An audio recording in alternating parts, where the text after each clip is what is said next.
Hello, I'm Bill Press, host of the Bill Press Pod, and welcome to Trump's Project 2025 Up Close and Personal, Chapter 6, The Mass Deportation Disaster.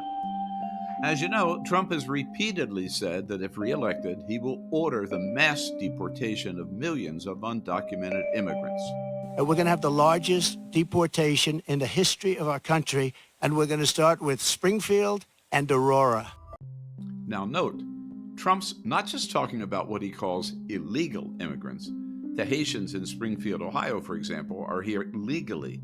So if he can deport them, there's nothing to stop him from deporting other legal immigrants here in America.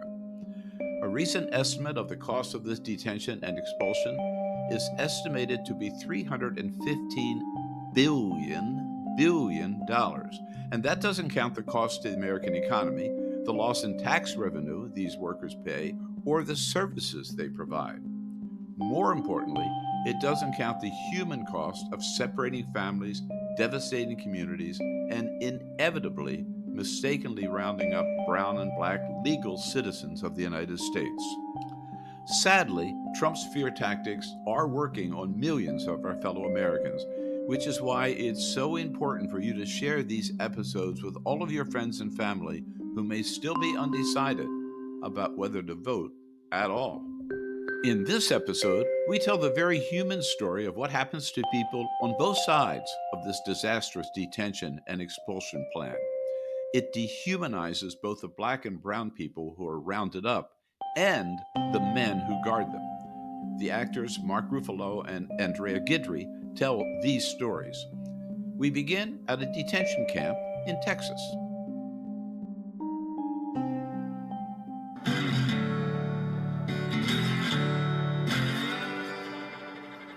Chapter 6, June, Capital Monthly, Alvaro, by Rose Cunningham, West Texas.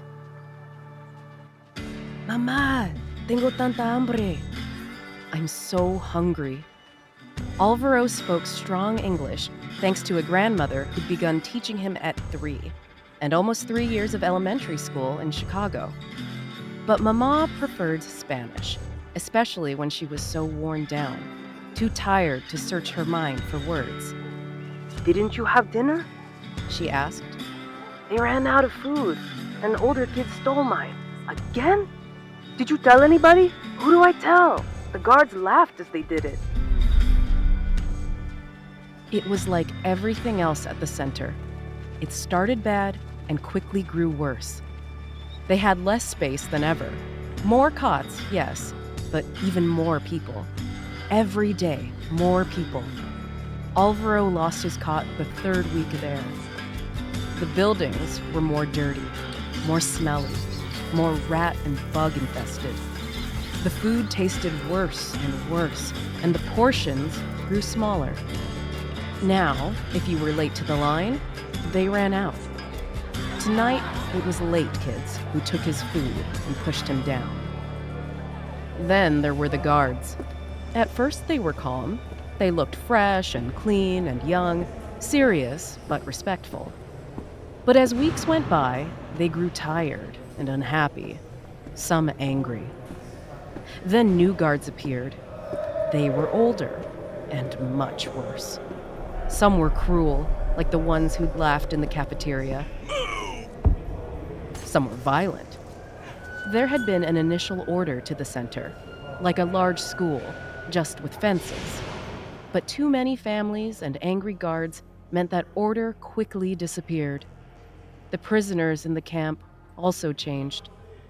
Every morning, plumes of dust in the distance signaled that the next wave of prisoners was arriving. Minutes later, the tall fence slid open and old black buses entered the camp and parked. Guards took the new women and children from the buses into the processing center. While frightened and lost, the new families looked alive, healthy. Their clothes and faces and hair appeared far more fresh than those of the prisoners they were joining. That would change in days, Alvaro knew. And by the time families lined up to board the green buses that took them away, they looked like ghosts. Within weeks, their mood turned to fear. Not about the future or where they would all go, but about each day, about survival and personal safety, threatened not just by the camp or the guards, but by each other. Everyone clung to their cot, craved food and water, held tight to the few possessions they'd grabbed when the new government came banging on their doors. Tensions only heightened when guards began erecting tents outside to manage the overflow of prisoners, rotating families through them in multi-week shifts.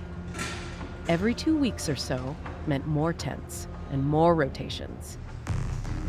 Those who returned inside from their time in the tents looked like phantoms.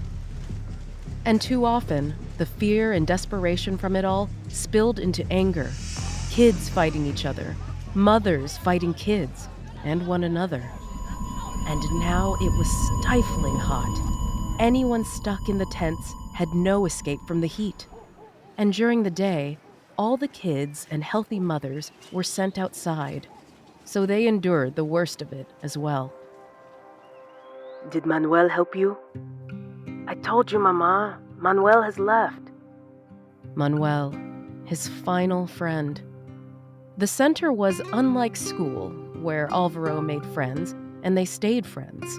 At the camp, he made a friend 1 week. They laughed, played games, talked about girls and soccer and their homes, stood together to get food, protecting one another. I'm sorry, Alvaro. I know you liked him.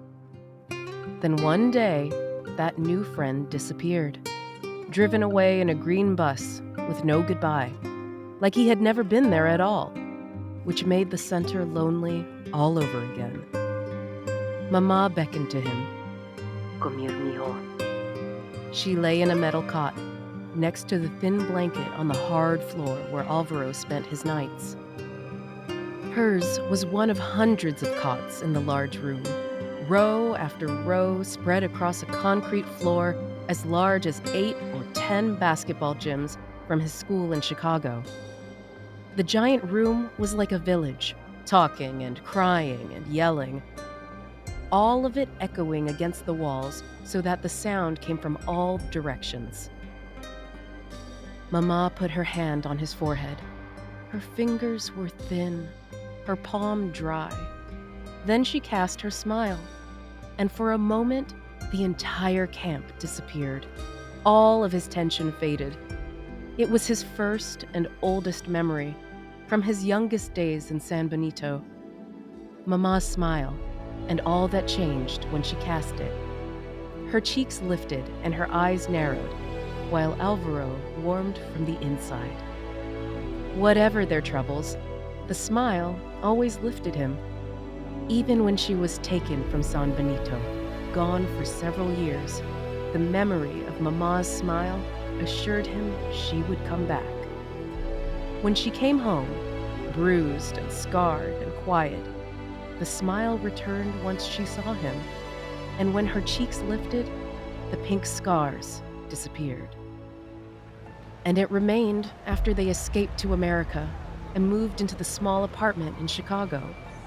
And even though she was always tired now, too thin, too pale, her once shiny hair falling out, Mama's smile lifted him even on their worst days at the center. Like today. I have a surprise for you, she whispered. She reached into a small plastic bag beneath the cot, then brought her hand out, cupping something within. He came by today, the one who is nice to us. I saved it for you. She opened her hand to reveal a piece of bread, thick and fresh. No, Mama, he said, waving his hand. It's for you. You need it more than I do. She had almost no energy now, so different from when he was little. Then, Mama and he would dance to music with his cousins and aunts and uncles. They would dive into the pond behind Thea's home, splash each other, and swim around. When she returned to San Benito, after being taken, all of that energy was gone. On the trip to America, he overheard others in the group say she might die. Some energy returned in Chicago, but it was sapped by her work, cleaning rooms of a large hotel. He'd make his own dinner as she went to bed before dark. Here, outside of occasional cafeteria visits, she lay in the cot all day, sleeping most of the time. Every week, nurses came to check on her, but all of them frowned in the same way. Most spoke no Spanish. They would tell Alvaro what they thought, and he would tell Mama. But what he never told her was that they did not know what was wrong. One young guard would sneak Mama extra bread every few days. Good bread, not the bread given to prisoners. But none of the nurses or the medicine or the extra bread was helping. Mama reached her hand closer to him. Alvaro, if you did not have dinner, you must eat. The guard will bring more to me. He knew she would not eat the bread, not if he was hungry. So he took it from her hand. He ate the first bite slowly, chewed and savored it, unsure when his next bites of food would come. But then, still hungry, he stopped eating. He craved more, but this was not the time. He put the large piece that remained under his blanket. He'd save it for tomorrow, just in case. 30 minutes later, the room turned pitch black. Alvaro lay on his bed, closed his eyes, but could not sleep. And not because he was hungry, nor that the noises of the village still echoed all around, and would for hours more. He and Mama were used to that. No, it was because of the images racing through his head. Mama lying in a cot all day, the nurses frowning. He was only 12, but he was smart enough to see it clearly. What made Mama happy was helping him, when what she needed was to help herself. Ever since he could remember, he'd been the cause of her difficulties. She was on the way to get him from school when the gang took her from San Benito. Before escaping to America, she had come back for him. He knew now that the journey had been far more difficult because he was with her. Things she had to do with the men who were helping them, all to keep him safe. Alvaro was old enough to take care of himself now, and over the past 2 weeks, he had learned something his last friend, Manuel, had told him. Some of the boys had disappeared, not because the green buses took them away, but because they had escaped. He didn't tell Mama, but his friend Manuel had escaped. And because of Manuel, he now knew how to escape. It started with whispers, yawns, chatter. Then it grew louder, squeaks and scrapes of metal cots against the floor, cries of young boys and girls, soothing or scolding voices of their mothers.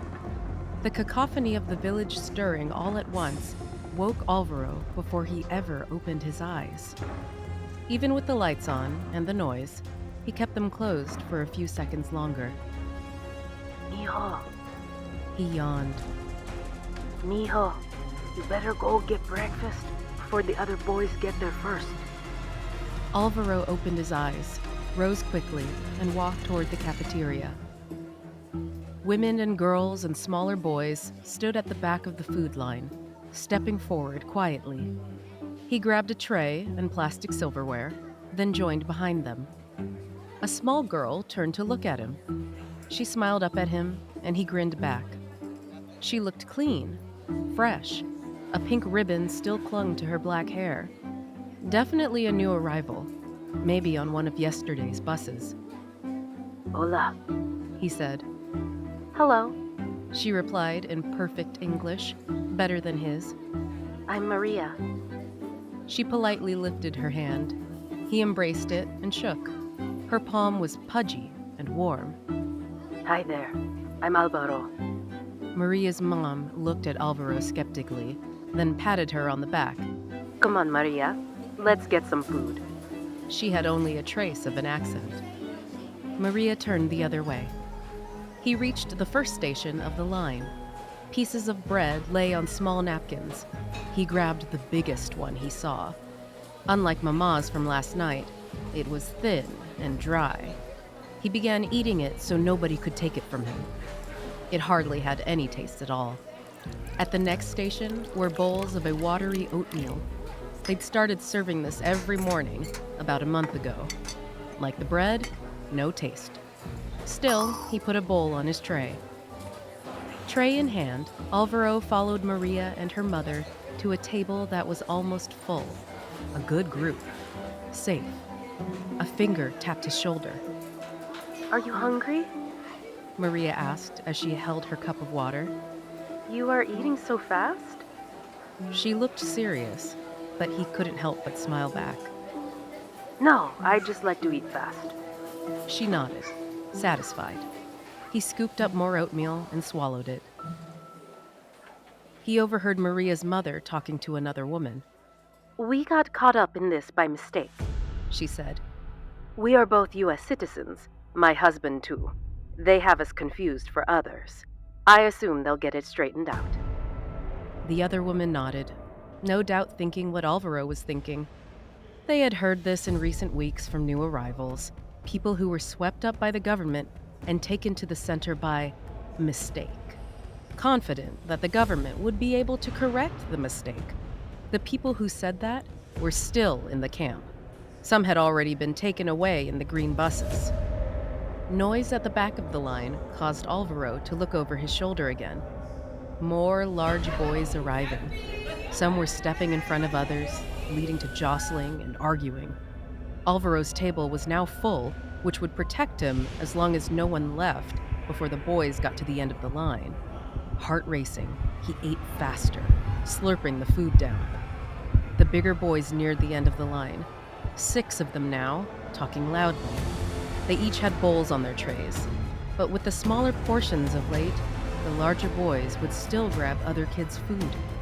The woman sitting on the other side of Maria's mother stood up, and her 2 children followed her. The shield of a full table was now gone. Alvaro lifted the plastic bowl to his lips and swallowed the last of the oatmeal. Young man, I'm not going to eat this bread, and you look hungry. Now it was Maria's mother talking. You can have mine. Are you sure? He asked. I'm sure. Thank you. She handed him the piece of stale bread. He held it up to his mouth for a moment, but didn't eat it. While he pretended to chew, he slipped it into his pocket. It would taste better later. Which gave him an idea. New arrivals like Maria's mother wouldn't like the bread here, and new arrivals were usually the first to come to breakfast. So maybe there would be more bread to grab. Alvaro walked over to the gray plastic garbage can in the far corner of the cafeteria. Several crusts of bread were already scattered amid discarded bowls and silverware. He tossed his plastic bowl in, then grabbed several crusts. For the next 10 minutes, he took more crusts and stuffed them in his pockets.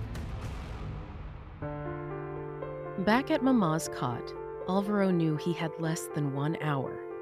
He talked to her as much as he could, not only to hear her voice, not knowing when he would hear it next, but because he needed to learn things they'd never talked about before, so he could find her later, so she would know where to go.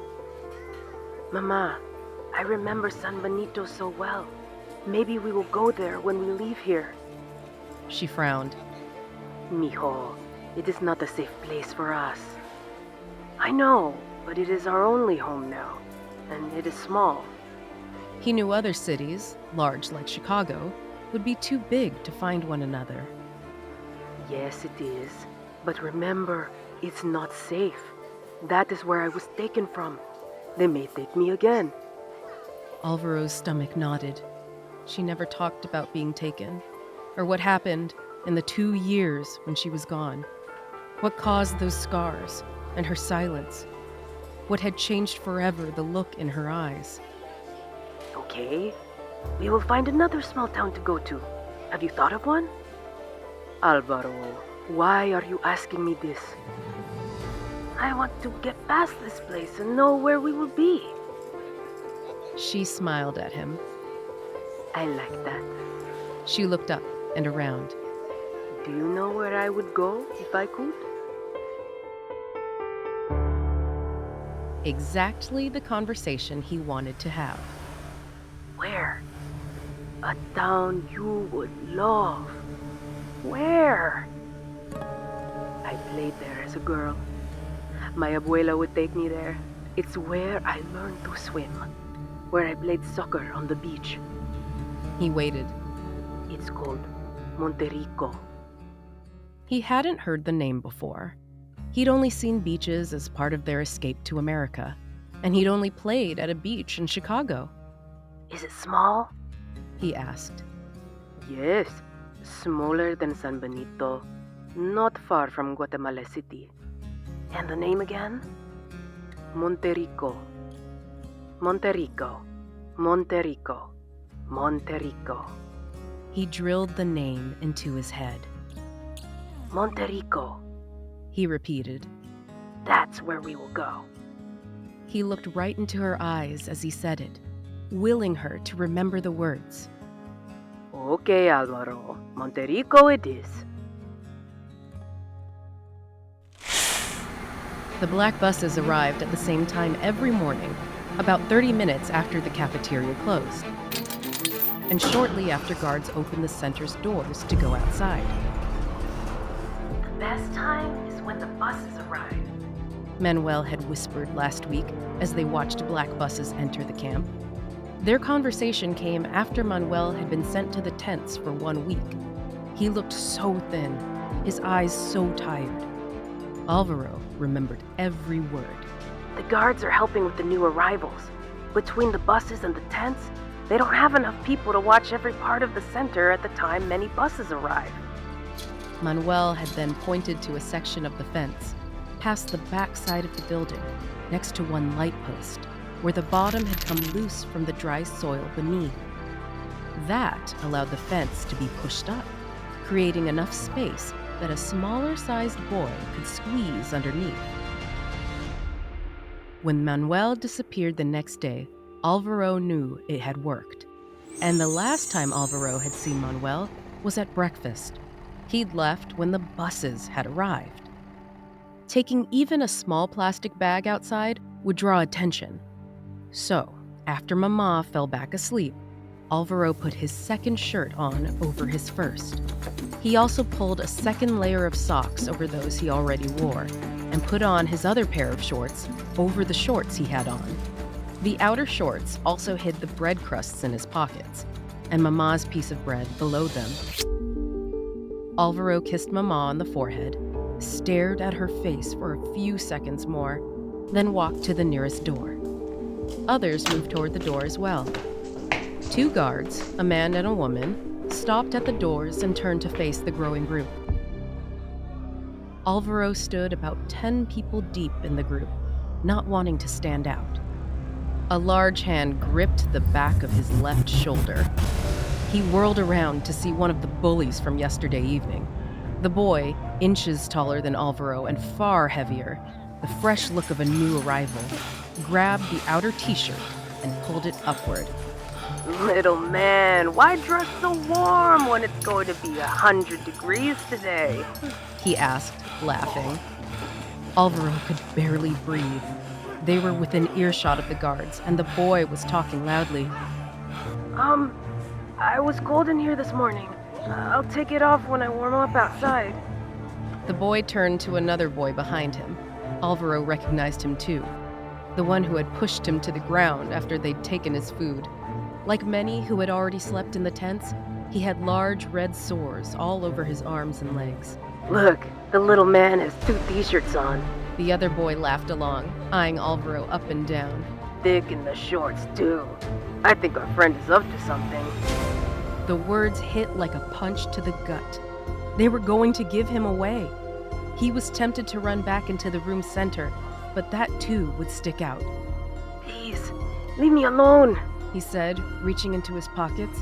I will give you bread if you will just leave me alone. The second boy's eyes lit up. He'd been at the center much longer than the first. How much? 1 handful each. From just this morning. They nodded.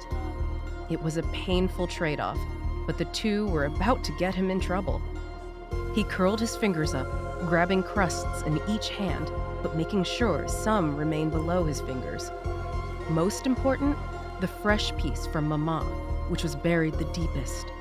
He lifted both hands out and passed the crusts off to each boy. The larger boy shoved him again, nearly knocking him down. There are more. Get them all or we tell the guards you have 2 sets of clothes on. Alvaro exhaled. He had no choice. He reached for the remaining crusts and handed them over. He began to lift Mama's piece too, but a long squeak pierced the air. The guards were opening the doors. The group, now in the dozens, jostled forward. Alvaro pushed with them, stepping a few feet to his right to get away from the boys, then past the guards and out the door. The summer heat hit his face, and he squinted from the sun's glare. 2 minutes later, in the far distance, the first plume of dust kicked up. One bus, far away. 3 guards began to walk toward the entrance to the camp. Only 3. Not enough. Alvaro paced to his right, purposefully avoiding staring at the buses and the guards. 2 more sets of doors opened, more groups of prisoners flooding outside. 2 more clouds of dust appeared in the distance. Then came a 4th dust cloud, followed by a 5th. Alvaro let out a long breath. 5 buses would be enough. It was time. He walked toward the shaded area, then along the wall of the building. He stopped to look back towards the fence. The black rectangular shapes of the buses now headed from right to left across the desert. Then the rectangles became squares as the buses turned toward the center. A large group of guards now waited where the gate would open.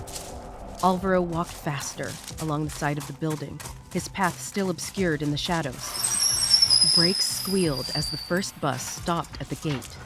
Then came the slow click-clack of a chain as a portion of the fence moved sideways to open the bus entrance.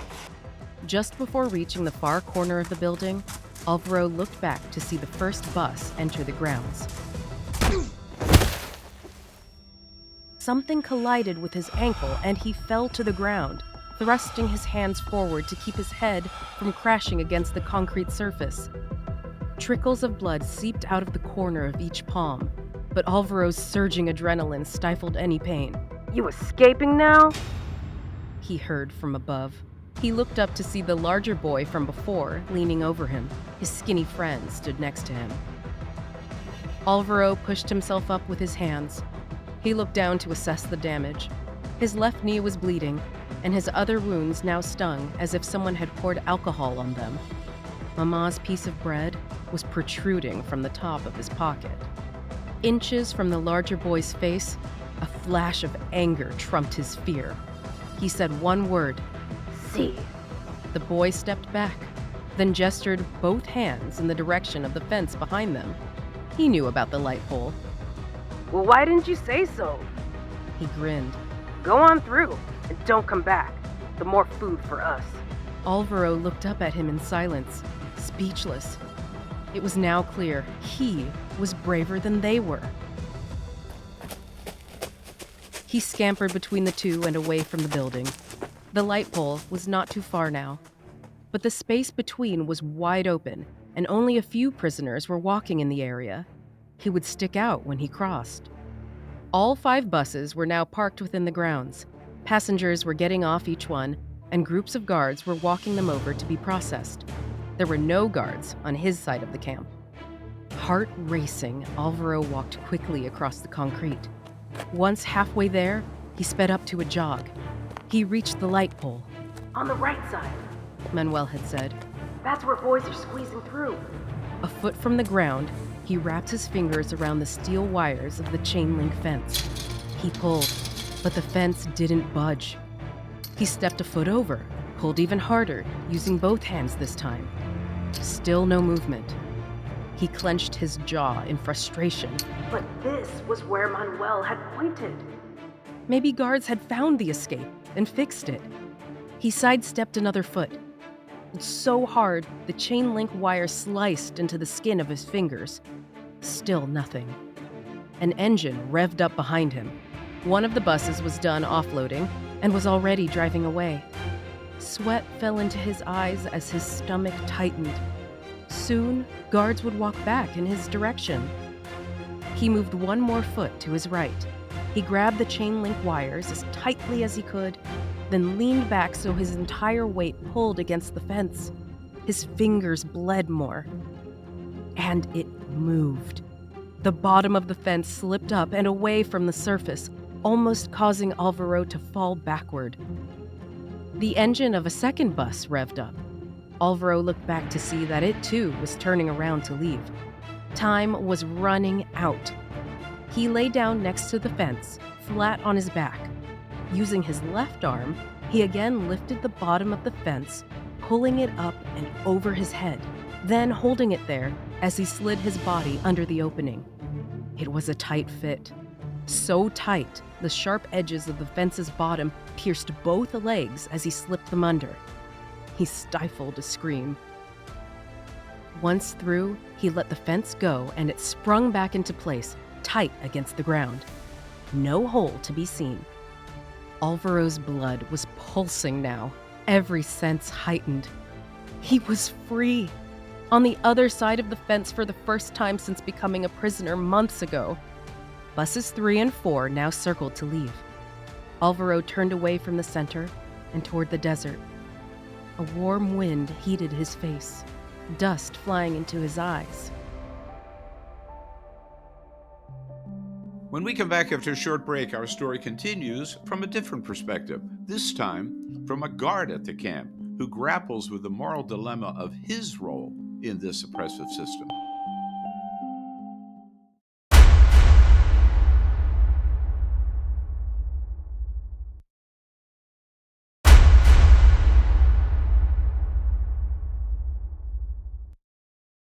Later in the podcast, author David Pepper will tie each of the story elements back to specific references in Project 2025 and Trump's own words and dangerous promises.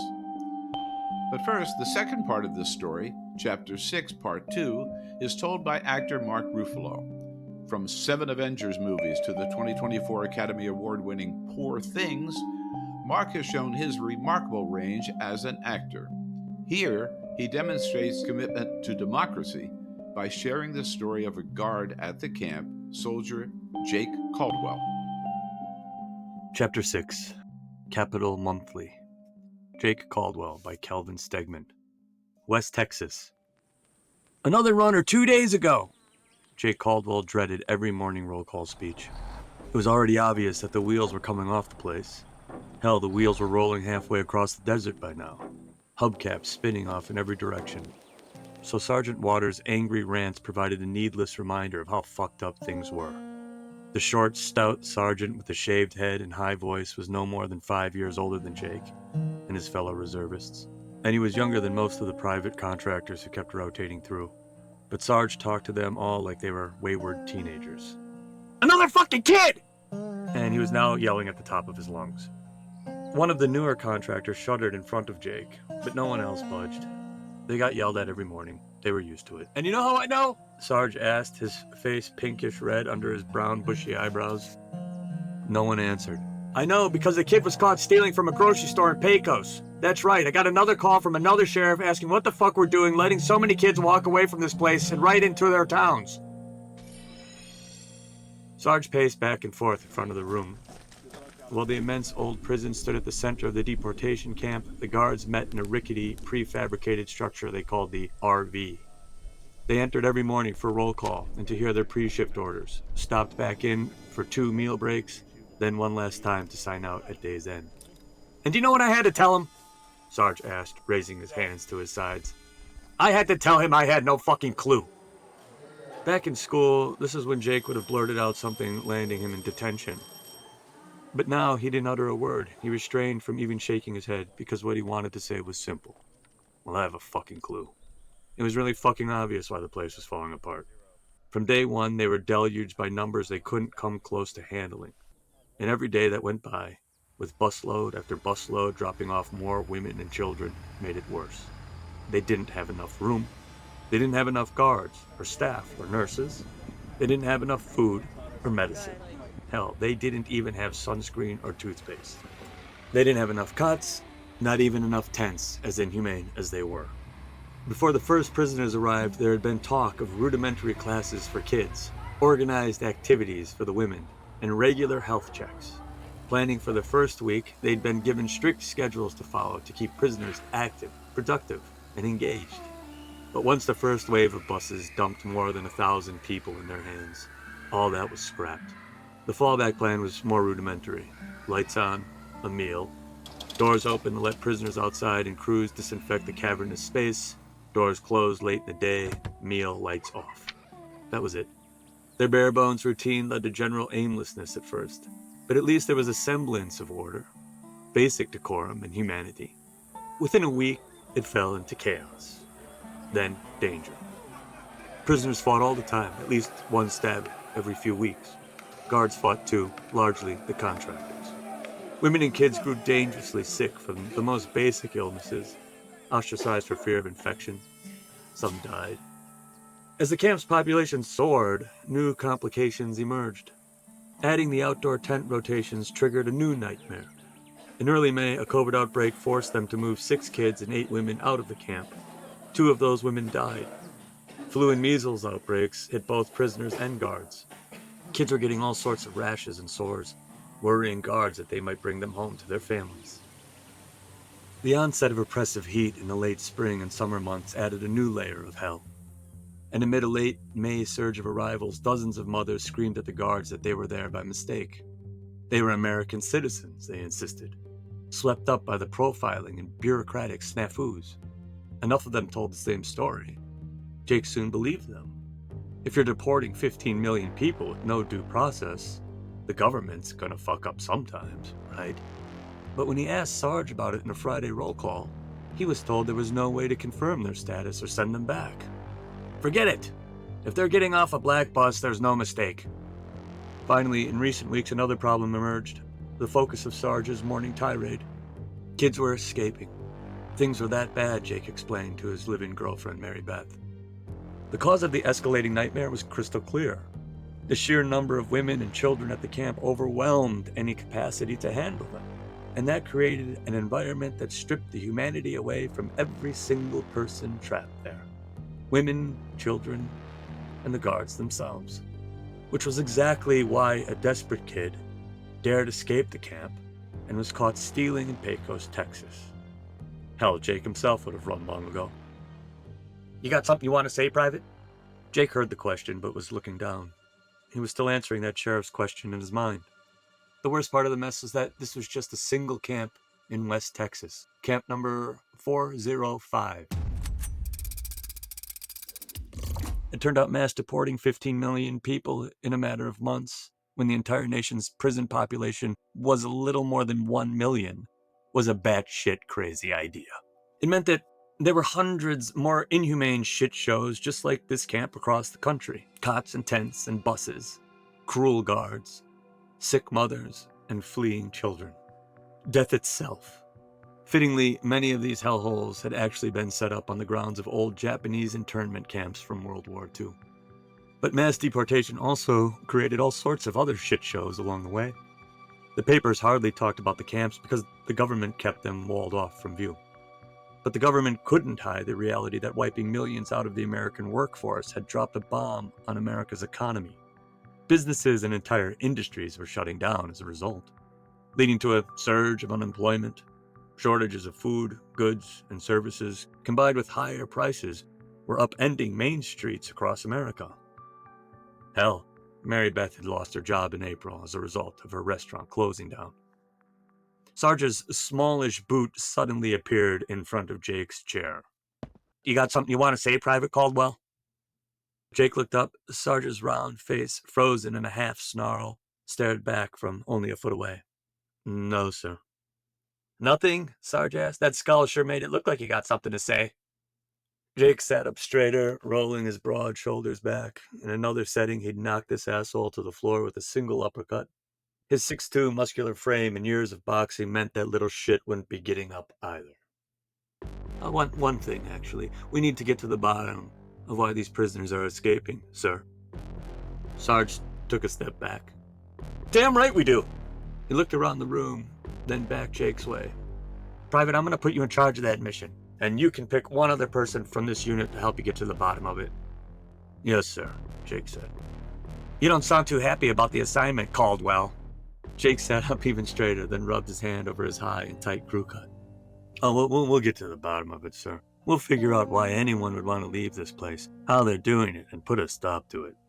His sarcastic tone would have guaranteed attention back in school. Sarge's already narrow eyes closed to mere slits. He stared Jake down for seconds. Then he clapped his hands together. We'll get to it. The rest of you stick to your usual duties. Jake, you need to work on your poker face, Donnie Pebbles said as they both walked out of the RV together. Don't I know it?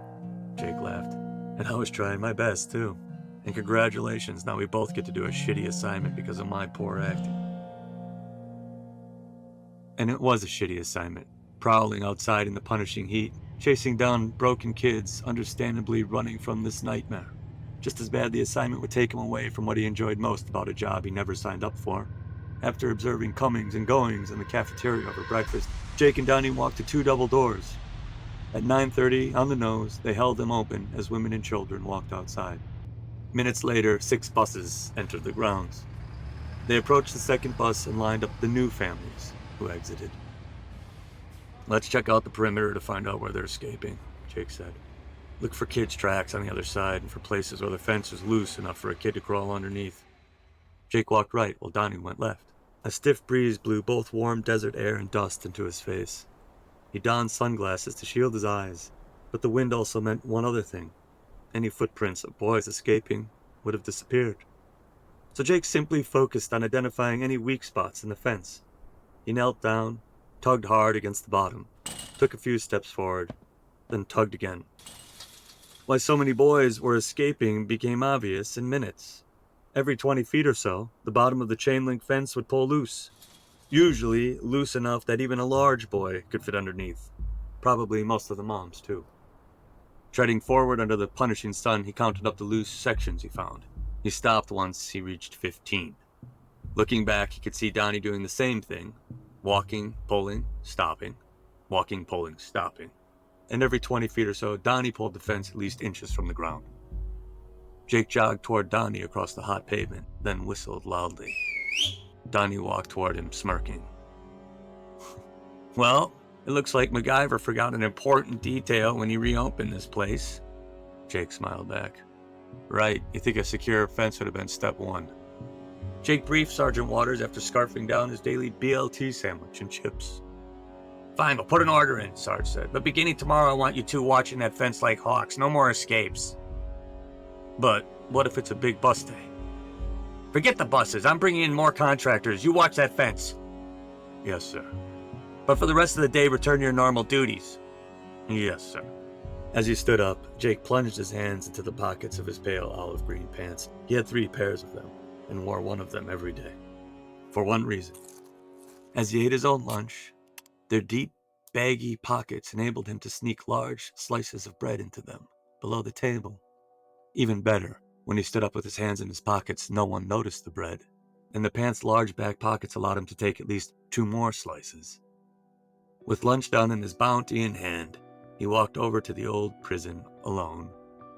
The building looked even more cavernous during the day, with hundreds of cots sitting empty.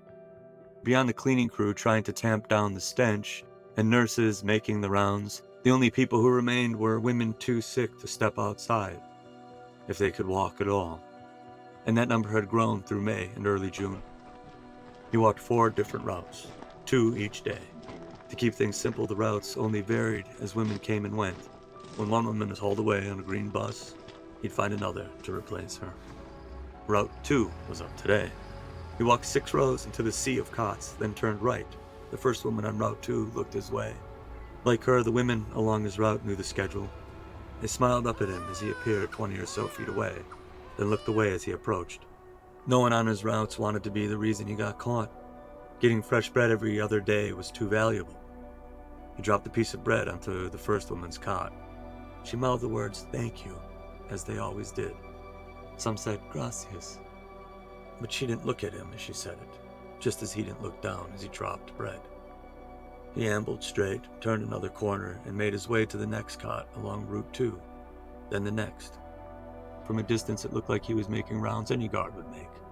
But as Mary Beth told him each night, he was playing their Robin Hood. The last stop of Route 2 was in the room's far left corner.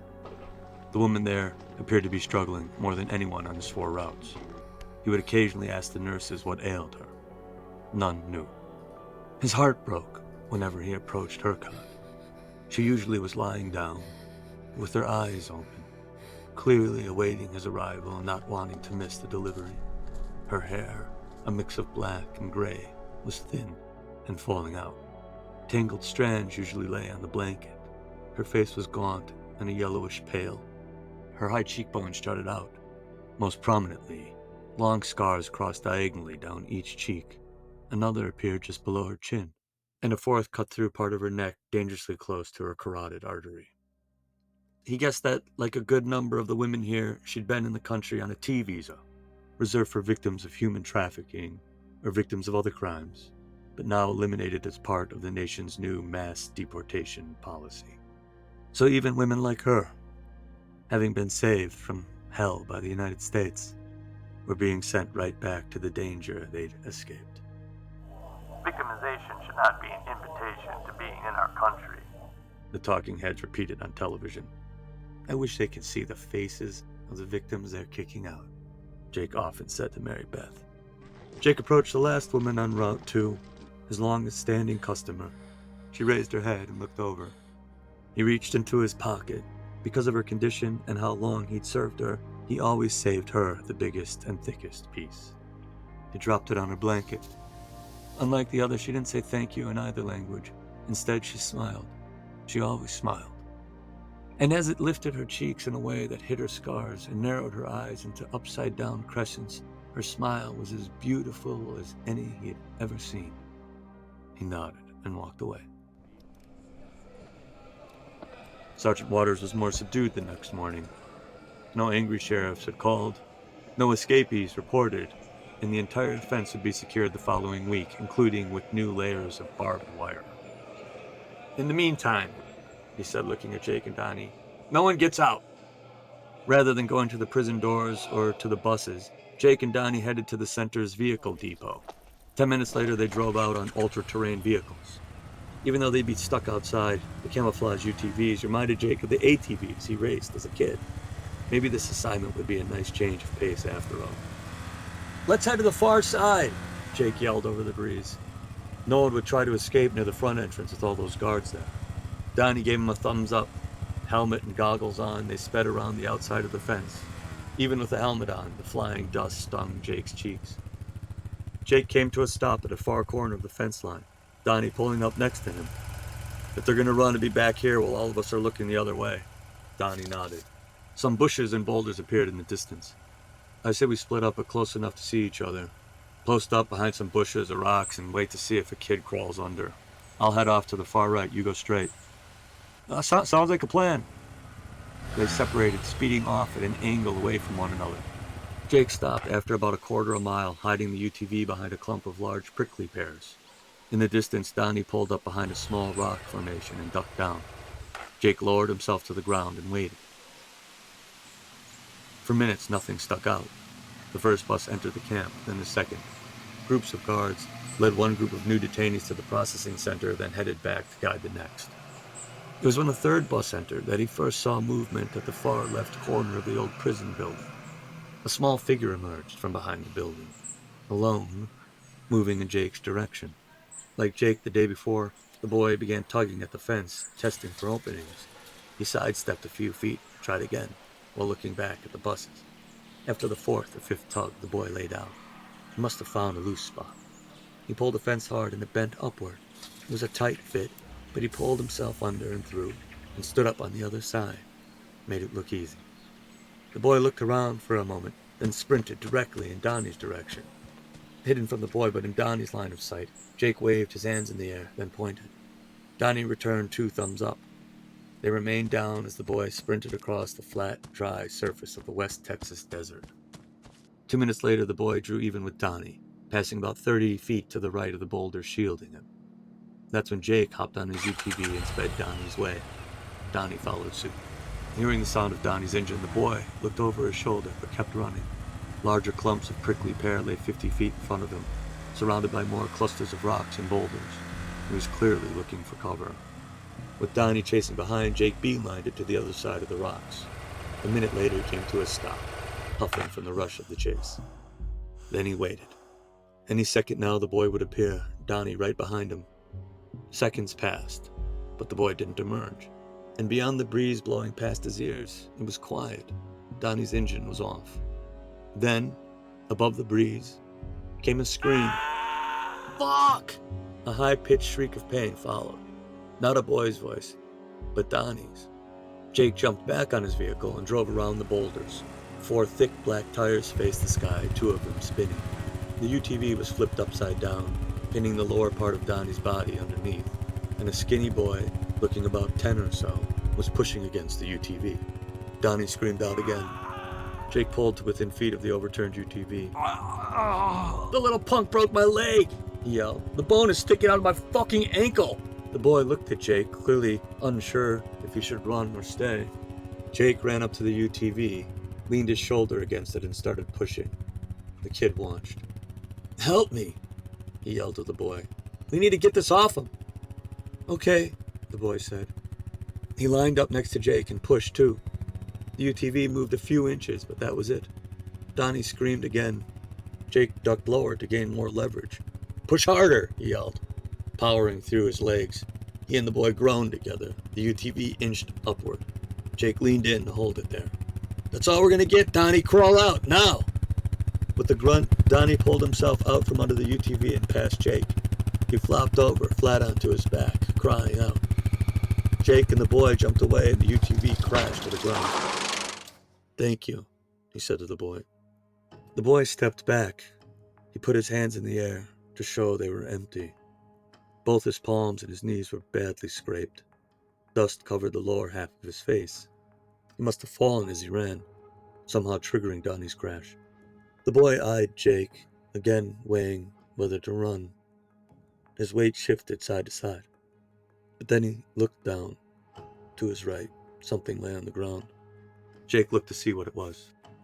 It was hard to make out at first, but then he figured it out. A piece of bread. But not one of the scrawny pieces from the cafeteria. No, it was one of the pieces from the RV. One of the pieces from his route. It still looked fresh and was a big piece, too. The size he saved up for the corners, the women who'd been there the longest. The fuck are you doing, Caldwell? Grab that little punk! You broke my fucking leg! Jake did a double take as he looked at the boy. He resembled the woman in the far left corner of Route 2. The scarred woman with a smile. The one he helped the longest. The kid's eyes looked exactly like hers. And Jake had given her a big piece yesterday afternoon. Oh, hold on, Jake yelled out to Donnie as he did a quick calculus. The chances this boy would actually escape capture overall were small. He may not even make it out of the desert alive. But now that his escape had broken Donnie's leg, there'd be hell to pay back in camp. No doubt sent to a tent, if not a far harsher detention center somewhere else. Charged with an actual crime and separated from his mother either way. And once they connected him back to his mother, her fate would go downhill as well. Sarge insisted that families be punished together. The other factor in his calculus was that the boy was carrying a piece of Jake's bread with him.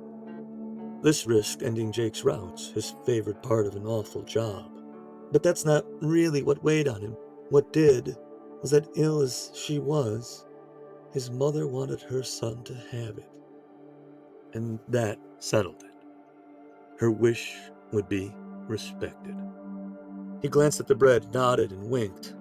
He mouthed the word, in both languages, in a way only the boy could see. Vete. Go. The boy looked at him quizzically. He mouthed it again. Vete. The boy crouched down, grabbed the piece of bread, and sprinted the other way. Stop him! Donnie yelled out. Get him!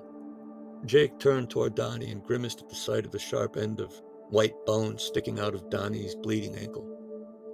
I'm more worried about your leg right now than some kid. Someone will pick him up. Donnie shrieked out in pain again.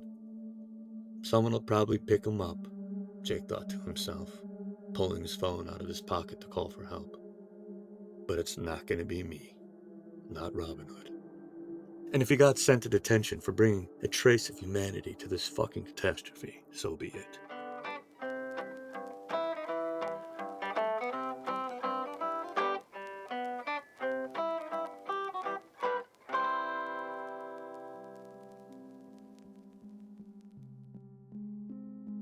Now, while the stories in this podcast episode are over, we're not done with Trump's Project 2025. In a moment, the author, David Pepper, will tie what you've heard to the specific policies in Project 2025 and Trump's own words. First, we want you to know in the next episode of Trump's Project 2025, Up Close and Personal, Chapter 7, you'll hear the story of a community and the people in it devastated by new work rules in Project 2025. Protections for workers and child laborers are out, and aggressive corporate tactics that prioritize profit over worker safety and worker rights are in. A few years back, a private company took charge of all the nursing jobs to save money. Then in February, new workplace rules empowered those companies and the private equity firms that owned them to cut back far more aggressively than before. The company slashed salaries, ripped away benefits, and required far more hours, unpredictable hours. And since the last draconian bill in Washington, those added hours didn't even come with overtime. A sheriff's deputy in the town, DeAndre McCullum, comforts his oldest friend, union electrician Turk Foster. New rules from Washington are destroying the life Turk and his nurse wife Valerie have built. DeAndre put his arm around his friend. Turk's upper body trembled, and he turned his face the other way. "D, I feel like such a failure," he said, close to a sob. "The union's collapsing. Guys I've worked with for years are giving up. Some are looking for retail jobs or doing Uber or DoorDash on the side. And the hospital's fucking around with Valerie's hours so much we can't even plan the most basic things as a family anymore. Turk, you're not a failure. You were kicking ass. This is bigger than you and me. The country is failing you, not the other way around." Well, it sure doesn't feel that way. I failed my family. The crushing blow to families and communities of the brutal assault on unions and workers in the next episode of Trump's Project 2025, Up Close and Personal. Available in your podcast app or 2025pod.com. Well, if you recognize the voice of the great actor Wendell Pierce, you're right. He narrates Chapter 7 in our series. And by the way, if for any reason you think this fictional future is far-fetched, here's Donald Trump himself just last week talking about his personal feelings about overtime. Overtime, I used to hate to pay overtime. When I was in the private sectors, they say, I don't want to have time and a half. Trump's Project 2025 Up Close and Personal is available on all the podcast apps and at 2025pod.com. And again, we ask you to please subscribe, review, and most importantly, as I said at the outset, please share with your friends and relatives this podcast series, those who may not know just how dangerous a second Trump term and Project 2025 would prove to be. An important program note, if this is your first episode, you don't have to go back to the beginning, as all the episodes are self-contained. You can find the first 5 chapters in your podcast app. And while the people and the stories in the series are fictional, the policies that bring chaos and tragedy to each of their lives and to the entire country are all too real. As author David Pepper will explain, laying out the connections between our stories and Trump's own promises.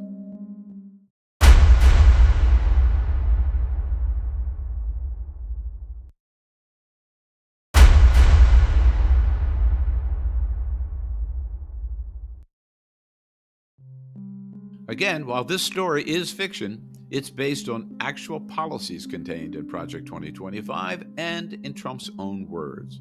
Here's author David Pepper with the specific links. Chapter 6, Author's Note, David Pepper. Trump, Project 2025, and Mass Deportation. Amid a brutal combination of anti-immigration measures wrapped in dangerous rhetoric about, quote, poisoning of blood, end quote, one of the clearest commitments being made by Donald Trump are sweeping raids and a mass deportation program, the largest in history, he says in his own stump speech. The only thing that changes is just how many people he plans to deport. Trump told Time magazine the number was between 15 and 20 million, and he points to the infamous, quote, Operation Wetback, end quote, from the 1950s as his model. He also is explicit that he would assign the National Guard and or the military to accomplish his mass deportation plan. At the same time, Project 2025 pushes a wide range of anti-immigration policies that dovetail with Trump's plan, including that the U.S. should, quote, eliminate T and U visas, end quote, the visas that protect victims of human trafficking as well as crime within the United States. The plan says on page 141, quote, victimization should not be a basis for an immigration benefit.